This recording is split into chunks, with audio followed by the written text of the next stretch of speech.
lights went down when you নমস্কাৰ চিন্তন মনন বিশেষ অনুষ্ঠানলৈ আপোনালোকক সকলোকে স্বাগতম জনাইছোঁ আৰু আজি মোৰ সৈতে অতিথি হিচাপে উপস্থিত থাকিব অৰ্পিতা দাস। অৰ্পিতা দাস ক'ত পঢ়ে, ক'ৰ হয়, এই সকলোবিলাক আপোনালোকে অৰ্পিতা দাসৰ জৰিয়তেই জানিব। গতিকে আমি পলম নকৰি চিধাই অৰ্পিতা দাসলৈ ওচৰলৈ যাব বিচাৰিছোঁ। এয়া মোৰ সৈতে আজি উপস্থিত আছে অৰ্পিতা দাস। গতিকে মই আপোনালোকক কৈছিলোঁ যে পোনপ্ৰথমে আপোনালোকলৈ অৰ্পিতাৰ ওচৰলৈ লৈ যাব বিচাৰিছোঁ। গতিকে আমি প্ৰথমে অৰ্পিতাৰ পৰিচয়টো আপোনালোকক অৱগত কৰাব বিচাৰিছোঁ। গতিকে জানো আহকচোন অৰ্পিতাৰ পৰিচয়টোনো কি? সকলোকে নমস্কাৰ জনাইছোঁ। মোৰ নাম শ্ৰী অৰ্পিতা দাস। মই উত্তৰ গুৱাহাটী ছোৱালী হাইস্কুলৰ বৰ্তমান নৱমমান শ্ৰেণীৰ ছাত্ৰী আৰু মই উত্তৰ গুৱাহাটী ৰজাদুৱাৰত বাস কৰোঁ। যিহেতু অনুষ্ঠানৰ নাম চিন্তন মনন, গতিকে কৈশোৰ কালৰ যিবিলাক তেওঁলোকৰ চিন্তা, তেওঁলোকৰ যিবিলাক চিন্তা আৰু মনৰ ভিতৰৰ যিখন পৃথিৱী, সেই পৃথিৱীখন জনাৰ বাবে এই অনুষ্ঠানটো আয়োজন কৰিছোঁ। আৰু সেয়েহে আজি প্ৰথম খণ্ডৰ প্ৰথমজন অতিথি আমাৰ অৰ্পিতা দাস।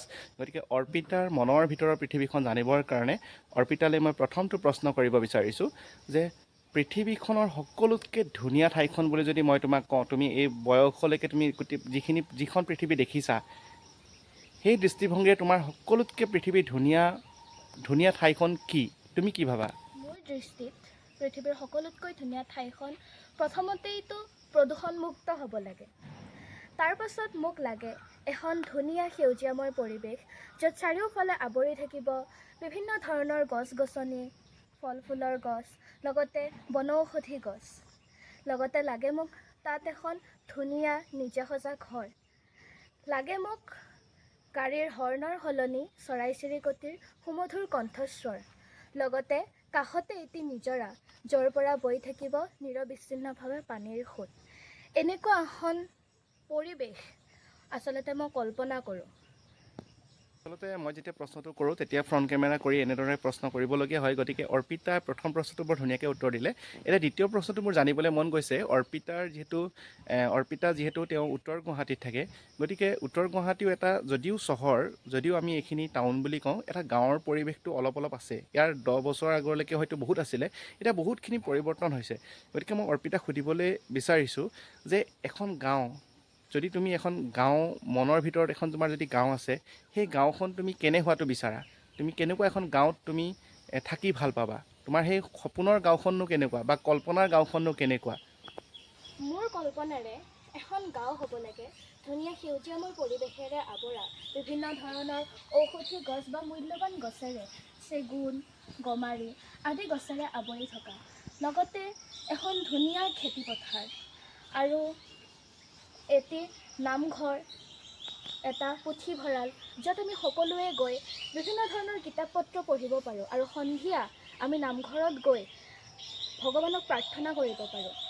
লগতে লাগে এখন বিদ্যালয়, আৰু আজিকালি এই ধৰণৰ পৰিৱেশ নেদেখা হৈছে। কাৰণ কিয়, আমাৰ উত্তৰ গুৱাহাটীতো আগতে এনেকুৱা ধৰণৰ পৰিৱেশ বহুত আছিল। হয়তো মই সৰুতে দেখিছিলোঁ, মোৰ দেউতায়ো আগতে খেতি কৰিছিলে, হাল বাইছিলে, কিন্তু 10 বছৰমানৰ ভিতৰতে এই সকলোবোৰ সলনি হৈ গ'ল। আজিকালি সেই পৰিৱেশটো নেদেখাই হ'লোঁ।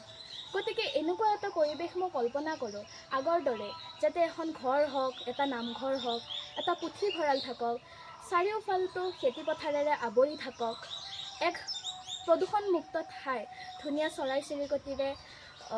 চৰাই চিৰিকটিৰ মাতেৰে শুৱনি কৰা এখন গাঁও। লগতে অকল আমাৰ বাসস্থানে নহয়, চৰাই চিৰিকটিৰ বাবে বাসস্থান, লগতে বিভিন্ন জীৱ জন্তুৰ বাবে বাসস্থান আদিৰ দৰে ভৰি পৰা এনেকুৱা এখন গাঁও মই কল্পনা কৰোঁ। অৰ্পিতাৰ পৰা জানিম যে অৰ্পিতাৰ যিহেতু প্ৰশ্নকেইটা মই যিকেইটা সুধিছোঁ, আপোনালোকে উত্তৰকেইটা নিশ্চয় শুনি আপোনালোকে ভাল পাইছে। এইবাৰ আমি অন্তিমটো প্ৰশ্ন নহয়, আৰু প্ৰশ্ন আছে।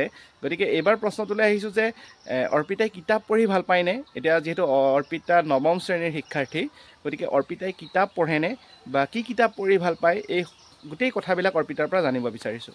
পঢ়ি ভাল পাওঁ। বিগত কেইবাবছৰৰ পৰা মই বাহিৰা কিতাপ পঢ়িবলৈ আৰম্ভ কৰিছিলোঁ, আৰু যেতিয়াৰে পৰা মই কিতাপ পঢ়িবলৈ আৰম্ভ কৰিছোঁ, তেতিয়াৰে পৰা মোৰ মনটো সলনি হৈছে। আচলতে মই যিবোৰ শিশু উপযোগী কিতাপ থাকে বা যিবোৰ আৱেগিক কিতাপ থাকে, সেইবোৰ আচলতে মই পঢ়ি বেছিকৈ ভাল পাওঁ। বৰ্তমান মই বহুকেইখন কিতাপ পঢ়িছোঁ, তাৰ ভিতৰত মই মোৰ শ্ৰদ্ধাৰ ডক্টৰ মৃণাল কলিতাদেৱৰ লিখা যিখন বকুল ফুলৰ দৰে কিতাপ, সেইখন মোৰ বৰ্তমানলৈকে প্ৰিয় হৈ আছে।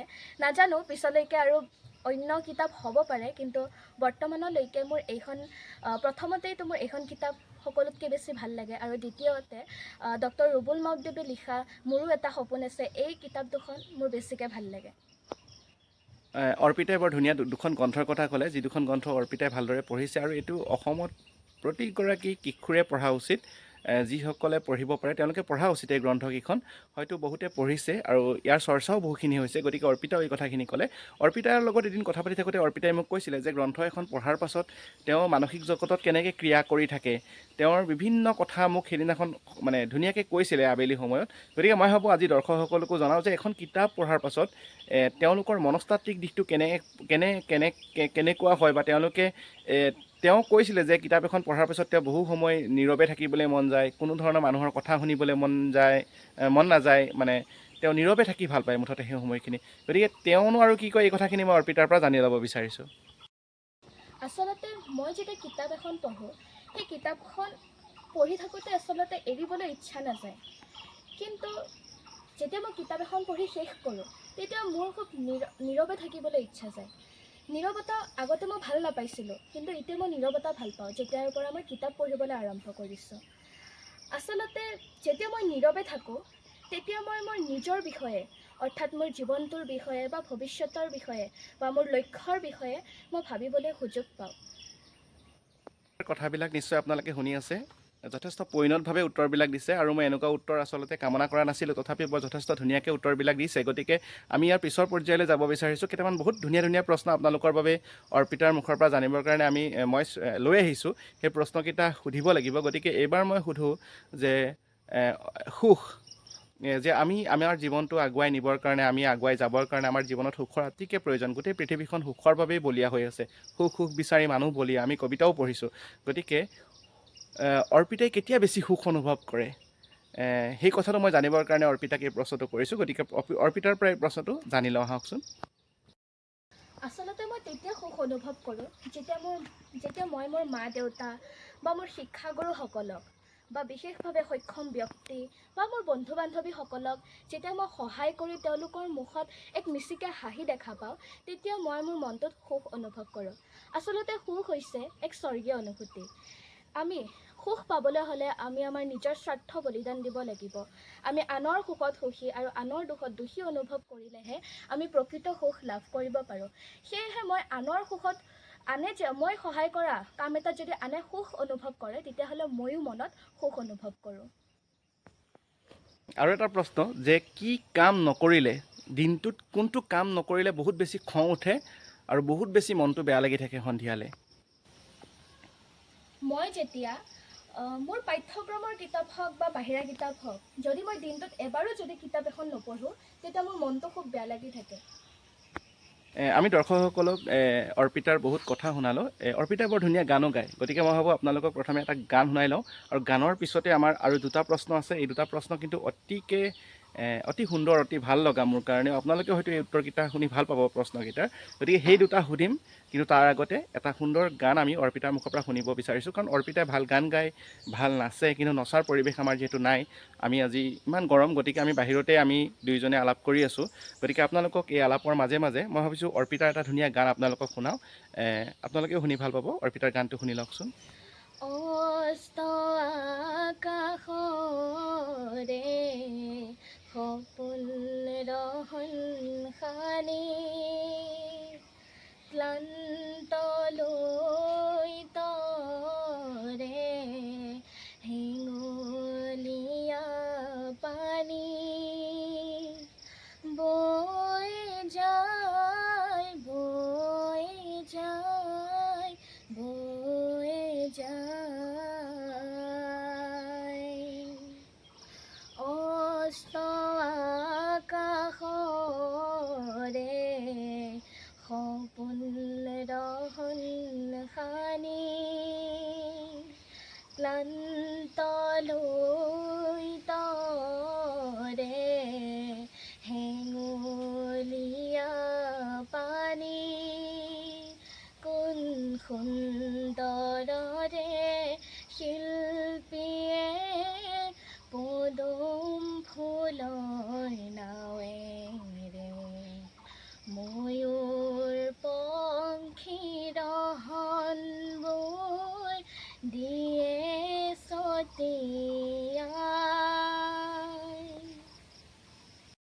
অন্তিম পৰ্যায়ত উপনীত হৈছোঁ আৰু মাত্ৰ দুটা প্ৰশ্ন আছে। এই দুটা প্ৰশ্ন সোধাৰ পাছতে আমাৰ অনুষ্ঠানটো শেষ হ'ব। আৰু আজি আলাপটো বিশেষকৈ আমাৰ অৰ্পিতাৰ সৈতে আলাপটো কেনেকুৱা লাগিল ক'বলৈ নাপাহৰিব।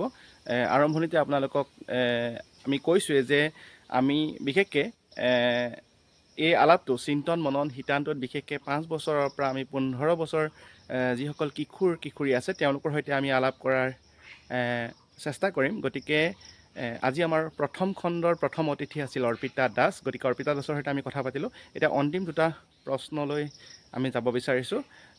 অৰ্পিতাৰ আদৰ্শ ব্যক্তি আছে নে নাই, তেওঁ কাক আদৰ্শ হিচাপে মানে, সেই কথাটো জানিবৰ কাৰণে অৰ্পিতাৰ ওচৰলৈ যাব বিচাৰিছোঁ এইবাৰ। মই মোৰ আদৰ্শ ব্যক্তি হিচাপে প্ৰথমতেইতো মই মোৰ মা দেউতাৰ নাম ল'বই লাগিব।